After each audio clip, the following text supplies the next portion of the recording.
이 자리에 하나님의 은혜 평강이 우리 모두와 함께 하시기를 주님의 이름으로 기원드립니다. 15세기 독일의 신학자였던 한스 댕크라는 사람이 이러한 기도를 하였습니다. 당신은 그토록 크신데 아무도 당신을 발견하지 못합니다. 당신은 그토록 큰 소리로 부르시는데 아무도 그 소리를 듣지 못합니다. 당신은 그토록 가까이 계신데 아무도 그 존재를 느끼지 못합니다. 당신은 모두에게 당신 자신을 주시는데 아무도 당신의 이름을 알지 못하니 어찌 이런 일이 있을 수 있단 말입니까? 여러분, 신앙은 이 기도처럼요, 우리의 삶의 현장에서 주님을 발견해야 되고요, 주님을 알아가야 합니다. 우리의 평범한 일상에서 주님을 내가 인식하고 주님의 숨결을 느끼며 사는 것이 그리스도인들의 삶이고 신앙의 모습이라고 할 수 있습니다. 우리는 좀 더 어떻게 하면 주님을 더 알고자 하여, 그리고 주님의 숨결을 좀 더 느끼고자 하기 위하여 주님과 이런저런 시간을 보냅니다. 누군가의 시간을 보낸다라고 할 때 전제 조건이 있습니다. 좋아서라는 거예요. 좋아하지도 않는데 어찌 시간을 내가 보낼 수 있겠습니까? 만약 좋아하지도 않는데 시간을 보내야 한다면 정말 그 시간은 불편할 겁니다. 어색한 시간일 거예요. 그리고 기계적일 수밖에 없고요, 수동적인 태도로 시간을 보낼 것입니다. 그 반면 좋아서 그 시간을 보낸다라고 한번 생각해 보십시오. 그 시간은 나에게 있어서 추억이 될 것이고요, 그 시간은 또 나에게 있어서 기억이 될 것입니다. 우리가 주님을 좀 더 알기 위해 주님과 시간을 보내는 것이 신앙이지만 그 신앙이 뭡니까? 내 삶의 추억이 되는 것이고 내 삶의 기억으로 바뀐다라는 것입니다. 얼마나 많은 추억과 기억을 간직한 채 사느냐에 따라 주님을 얼마만큼 내가 인식하느냐 안 하느냐, 그리고 주님의 숨결을 느끼며 사느냐 안 사느냐에 따라 달라진다는 것입니다. 그래서 목회자는 성도들을 위해 더 많은 신앙의 추억과 기억을 만들어주기 위해 노력하는 자들이라는 거예요. 그 노력의 일부가 기도라고 저는 생각합니다. 오늘 본문 말씀을 보시게 되면 사도 바울이 에베소 교회의 성도들을 향한 기도의 내용이 나옵니다. 여기에 나온 기도 내용을 살펴보면 바울이요, 그 교회를 향하여, 그 성도들을 향하여 육신의 건강을 구하지도 않고요, 좋은 직장이나 원만한 사회관계 또는 물질적 축복을 구하지도 않아요. 또 성공적인 자녀의 양육을 구하는 내용은 찾아볼 수도 없습니다. 오히려 바울의 기도는 하나님을 아는 상태에서 누리는 신령한 복에 대한 간구로 채워져 있다라는 거예요. 쉽게 얘기하여 에베소 교회 성도들이 예수님을 더 잘 믿었으면 좋겠다라는 거예요. 예수님의 성품을 알고 예수님의 능력을 교인들이 알았으면 좋겠다라는 중보 기도를 하였다라는 거예요. 설교 준비를 한 주간 하면서 말씀을 여러 번 묵상하는데 분명히 오늘 본문이 바울의 중보 기도인데, 그래서 기도의 내용에 초점을 두고 묵상하는데 저도 모르게 자꾸만 오늘 본문 말씀을 보면서요, 목회가 무엇이지? 목회자의 자세가 무엇이고 목회자의 태도가 무엇인지를 말하는 것처럼 느껴진다는 거예요. 제가 주석을 보고요, 그리고 많은 분들의 강해 설교집이나 많은 신학적 서적을 봐도요, 오늘 이 본문을 목회가 무엇이고 목회자의 자세와 태도에 대해서 얘기하는 데는 한 군데도 없습니다. 그런데 저는 오늘 본문을 읽으면 읽을수록 이거는 목회가 무엇이고 목회자의 자세와 태도에 대해서 말하는 것처럼 느껴져요. 왜 그럴까 곰곰이 생각해 보니까요, 16절 말씀 때문인 것 같아요.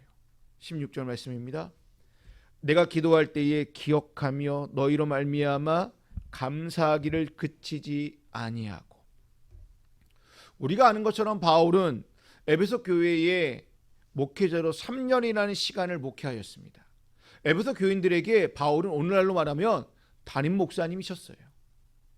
그러기에 16절 말씀을 단순히 기도했다라는 의미로 다가오는 것이 아니라 저에게는 목회적인 관점에서 목사가 성도들을 위해 기도했다라는 것으로 다가온다는 거예요. 무슨 기도를 했다는 것입니까? 그들을 위하여 중보 기도를 그치지 않고 끊임없이 그들을 위하여 기도했다라는 거예요. 여러분, 목사들이요, 성도들을 제일 많이 생각해서 사랑해서 하는 것이요, 기도, 중보 기도예요. 저는 오늘 설교를 통해 목회자와 성도의 관계에 대해서, 그리고 목회자는 어떠한 자세로, 어떠한 태도로 성도들과 관계를 맺어야 되는지를 살펴보려고 해요. 이것이 목회자에게만 국한되는 말씀이라고 생각하진 않아요. 그래서 우리 안에 서로와 서로와의 관계에서 어떠한 관계를 맺어야 되고, 어떠한 자세와 어떠한 태도를 갖고 서로 관계를 맺어야 되는지를 한번 생각해 보면서 말씀을 전하려고 합니다. 그렇다면 먼저 목회는 기도입니다. 그리고 목회자는 기도하는 사람입니다. 목회자는 성도를 위해 기도하는 자이어야 합니다. 여러분, 목회는 잘하고 못하고는 없어요.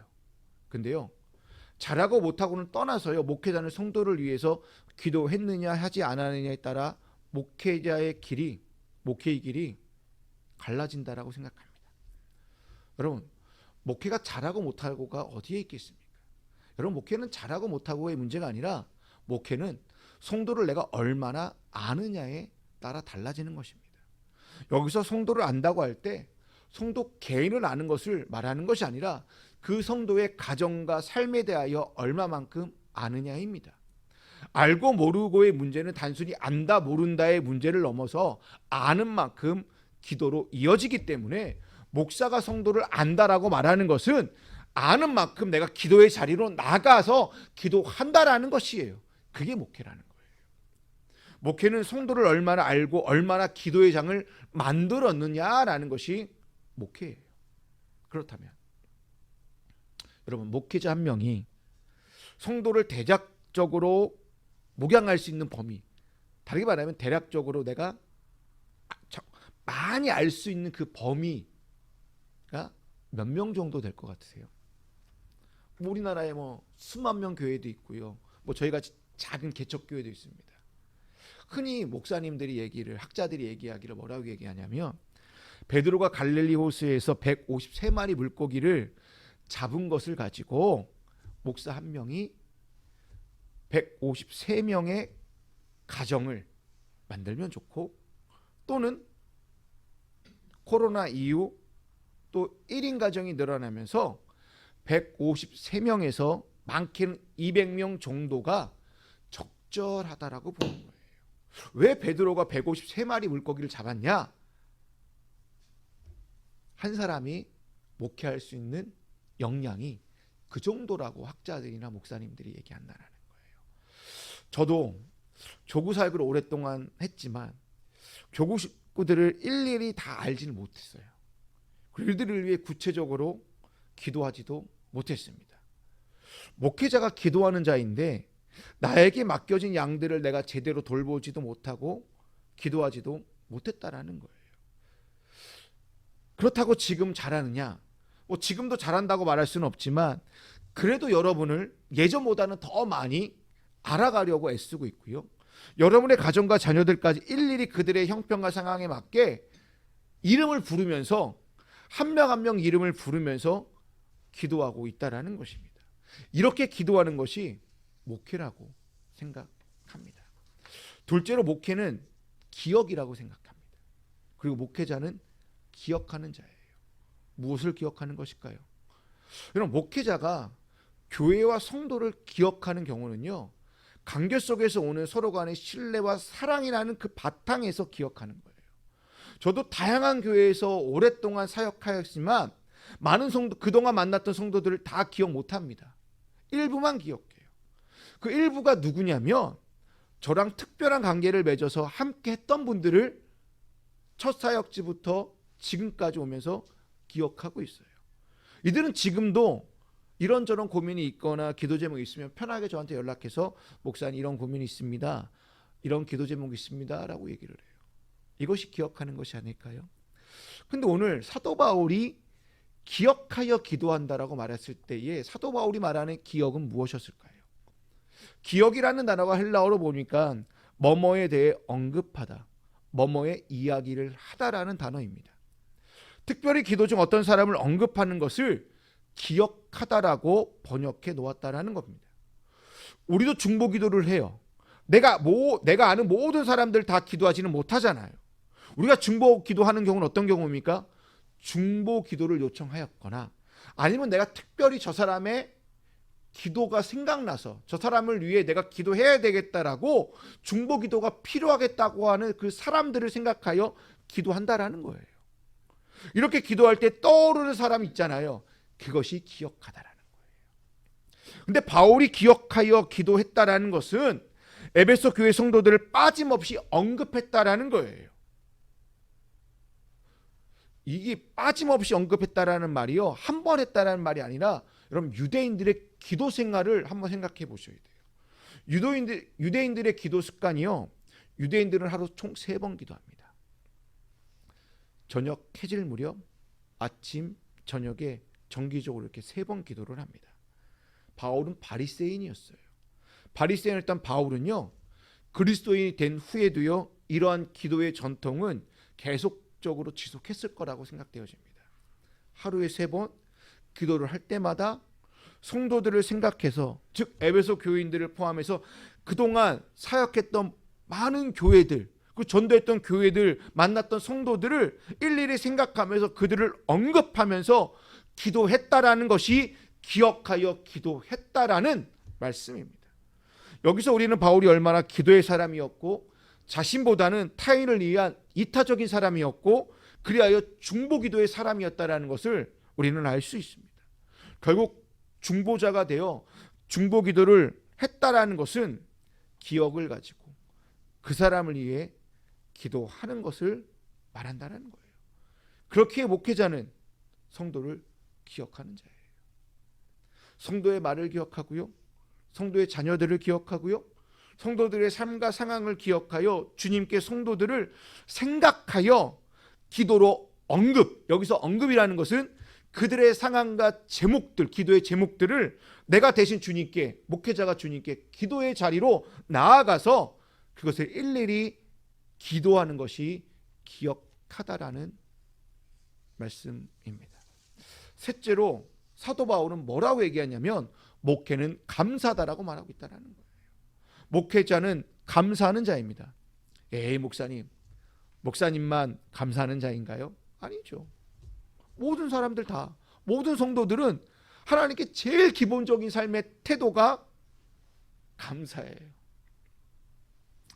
차에서 오다가 우리 사모님이 아들한테 딱 한마디 했어요. 기본적인 사람이 됨됨이가 잘 되려면 감사의 태도를 가져야 된다. 감사가 없어지면 개망난이 된다고 얘기했어요. 꼭 저한테 하는 것 같아요. 아들이랑 저랑 늘 얘기하면서 같은 유전자라고, 그리고 한마디 더 해요. 둘이 형제 같다고.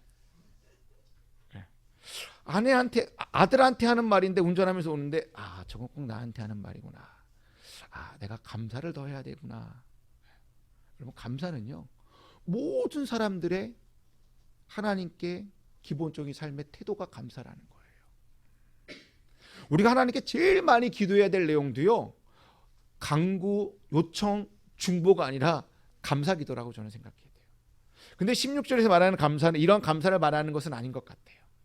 하나님에 대한 감사가 아니라 사도 바울이 여기서 감사하다라는 것은 교회와 성도에 대한 감사인 것 같아요. 바울이 에베소 교회와 성도들에게 감사를 그치지 않는다라고 합니다. 왜 바울이 무엇 때문에 끊임없이 기도한다, 내가 기도를 그치지 않겠다라고 말하는 것이 무엇 때문일까요? 15절 말씀 때문입니다. 그러므로 나도 주 예수에 대한 여러분의 믿음과 모든 성도를 향한 사랑을 듣고서 바울에게 에베소 교회와 성도들의 아름다운 소문이 들려옵니다. 주님 안에 머물러 있다는 소식이에요. 수직적으로는 하나님을 향한 예수 안에서의 믿음의 소문을 내가 듣게 되고요, 수평적인 면에서는 모든 성도를 향한 예수 안에서의 사랑이 있다라는 이야기를 사도 바울이 듣게 되었습니다. 여러분, 하나님에 대한 믿음과 성도의 사랑을 어찌 보면 한 묶음 한 세트입니다. 믿음은 하나님과 우리의 관점에서 묶어주는 것이고요, 사랑은 성도와 성도 사이에서 이 관계성을 묶어주는 띠 같은 역할을 합니다. 그렇기에 믿음과 사랑은 이 두 가지가요 분리될 수 없어요. 하나님을 향한 믿음이 반드시 수평적으로 이웃을 향한 사랑으로 역사해야 됩니다. 그렇기 때문에 사도 바울은 갈라디아 교인들에게 이렇게 편지하였습니다. 갈라디아서 5장 6절에 있는 말씀입니다. 그리스도 예수 안에서 할례를 받거나 안 맞는 것이 문제가 되는 것이 아닙니다. 가장 중요한 것은 믿음이 사랑을 통하여 일하는 것입니다. 무슨 말입니까? 사랑 안에서 역사하는 믿음이어야 된다는 거예요. 그리고 사도 바울이 말하는 게 무엇입니까? 믿음과 사랑의 아름다운 조화가 신앙의 모습이라는 것을 편지로 기록하였다는 거예요. 우리가 교회와 성도를 보면서 간혹 낙심하고 시험에 드는 경우가 어떤 경우입니까? 믿음과 사랑이 따로 국밥처럼 차려질 때잖아요. 하나님에 대한 신앙은 좋은데 성도의 사랑이 사늘한 사람들이 있어요. 그냥 무심한 사람들이 있어요. 반대로 성도의 사랑은 너무나도 뜨거운데 예수님에 대한 믿음이 부실하고 부족한 사람들도 있다라는 것입니다. 우리는 예전에 어떻게 교육받았냐면 하나님의 사랑이 제일 우선시돼야 된다라고 교육받았어요. 이것이 최고의 믿음이라고 생각했어요. 틀린 내용 아니에요. 맞아요. 근데 그 믿음이 하나님에 대한 제일 우선시돼야 될 그 믿음이 우리 주변 사람들에게 사랑으로 나타나지 않으면 믿음은 역사하지 못한다라는 거예요. 믿음이 아무리 강력해도요 사랑으로 이어지지 않으면 아무런 효력을 발휘하지 못하는 그냥 아까 갈라디아 교인들에게 편지한 것처럼 할례 의식한 것과는 다를 바 없다라는 거예요. 믿음과 사랑이 따로 놀면요 내가 할례 받은 거와 똑같다라는 거예요. 우리가 아무리 산을 옮길 만한 내가 큰 믿음이 있다 해도요 사랑이 없으면 내게 아무것도 아닙니다. 그렇기 때문에 야고보 사도는 우리에게 이렇게 말씀하고 있습니다. 야고보서 2장 26절에 있는 말씀입니다. 영혼이 없는 몸이 죽은 것 같이 영혼이 없는 믿음은 죽은 것입니다. 믿음과 사랑이 여러분 분리되는 것은 마치 영혼과 몸이 분리되는 것 같아요. 여러분 영혼과 몸이 분리되면 어떻게 됩니까? 죽습니다. 죽는 거예요. 근데 에베소 교인들은요 하나님에 대한 사랑과 이웃에 대한 그 사랑이 바른 관계를 맺고 있다라고 말하고 있어요. 바울이 이 소식을 듣게 됩니다. 그러니까요 감사 기도를 할 수밖에 없지 않을까요? 왜냐하면 지금 바울의 상태가요. 지금 바울의 상황이 로마에서 가택 연금 상태였기 때문이에요. 쉽게 말해서 감옥에 갇힌 상태라는 거예요. 자신이 목회했던 에베소 교회 성도들이 적어도 지금 5년 이상 대면하지 못했는데 그저 오고 가는 사람들을 통하여 간간히 서로의 소식을 이렇게 주고받았는데 근데 그 소식이 얼마나 지금 아름다운 소문이 로마에게까지 퍼진 거예요. 여러분 그 당시는요 에베소를 포함한 소아시아 지역을 비롯한 많은 지역이요 로마 제국의 박해 아래 놓여져 있었습니다. 그리스도인들의 박해는요 갈수록 더 심해졌어요. 하나님을 믿을 수도 없고요 이웃을 사랑하는 것을 티낼 수도 없는 그런 박해 가운데 살았다는 거예요. 그 당시 바울이 당한 고난은 무엇보다 감옥에 갇힌 것이기 때문에 에베소 성도들에게 충분히 낙심의 근원이 될 수 있었습니다. 우리는 그와 같은 내용을 에베소서 3장 13절을 통해서 엿볼 수 있습니다. 화면을 보실까요? 그러므로 여러분을 위하여 당하는 나의 환난을 보고서 여러분이 낙심하는 일이 없기를 바랍니다. 내가 당하는 환난은 여러분에게는 영광이 됩니다. 라고 바울은 편지했다는 거예요. 바울은 지금 감옥에 갇혀져 있는 상황이에요. 지금 교회들도요 핍박과 어려운 가운데 있습니다. 바울과 에베소 성도들은 지금 충분히 낙심할 수 있는 상황이에요. 하나님을 덜 믿었고 그리고 이웃과의 사랑을 덜 나타내도 뭐라 할 수 없는 시대라는 거예요.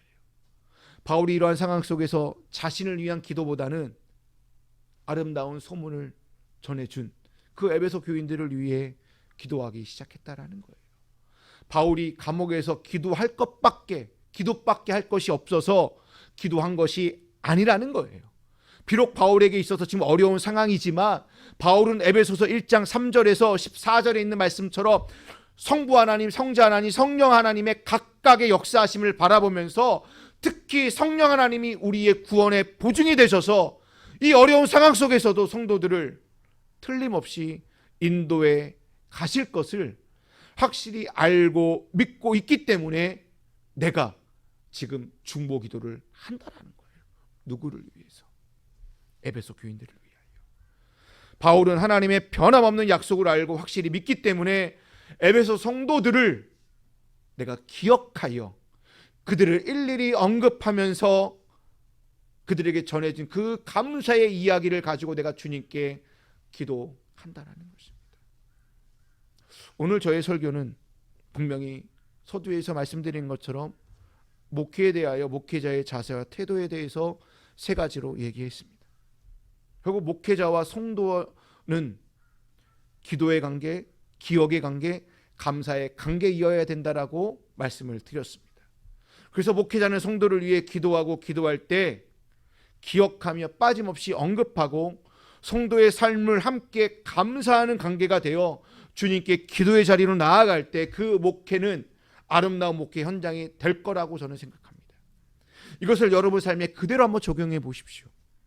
여러분이 어떠한 마음으로 기도를 해야 하는지, 그리고 어떠한 자세로 기억해야 되는지, 어떠한 태도로 감사를 해야 하는지를 가르쳐 준다라고 한번 생각해 보십시오. 그리고 성도와 성도와의 관계에서, 그리고 성도와 교회와의 사이에서도 내가 어때야 되는지도 똑같습니다. 기도의 관계여야 되고요, 그리고 기억의 관계여야 되고요, 감사의 관계이어야 한다라는 거예요.